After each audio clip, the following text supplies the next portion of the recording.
ही गोळी म्हणून. आत्या तसं नाही, मी चुकून बोलले की हे सगळं तुम्ही मला करायला सांगितलंय. काय?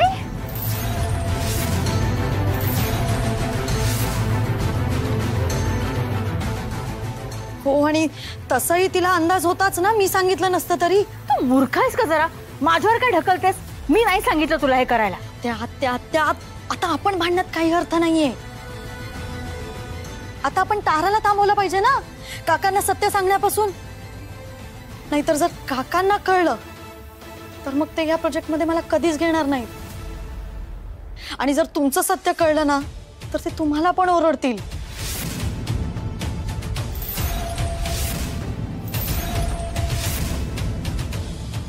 आत्या, कसला विचार करताय? चला ना लवकर, चला आत्या. काहीतरी उद्योग करून ठेवतेस तू म्हणजे. काही काळजी करू नका, सगळं व्यवस्थित होईल. फक्त आमच्यावरती विश्वास ठेवा. सर, हे सर्व फक्त तुमच्या आशीर्वादामुळे झालंय. आम्ही आहोत ना. मग निर्धास्त राहा. काका, मला तुम्हाला काहीतरी महत्त्वाचं सांगायचं. बोला. मला पण सांग. आराध्या, काय झालं? काही सिरियस मॅटर आहे का?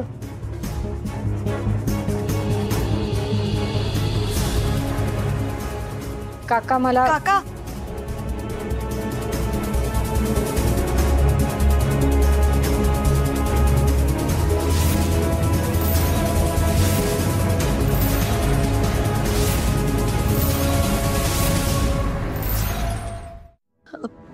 मी सांगते काय झालं ते. ना, आराध्या ताईचा गैरसमज झालाय. मी सांगते ना काय घडलं ते. श्रावणी,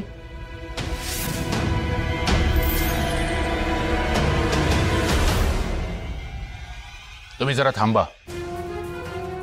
या बोलतायत ना, यांना काहीतरी सांगायचंय. बोला आराध्या.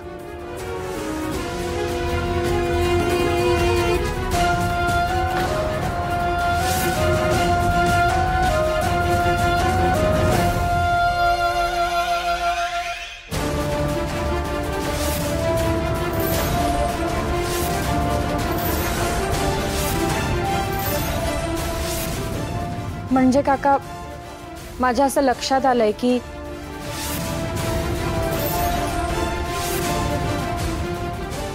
तुम्ही जो बिझनेस सेटअप करायचा म्हणतात तेही इतक्या फास्ट, त्याच्यामध्ये मला एकटीला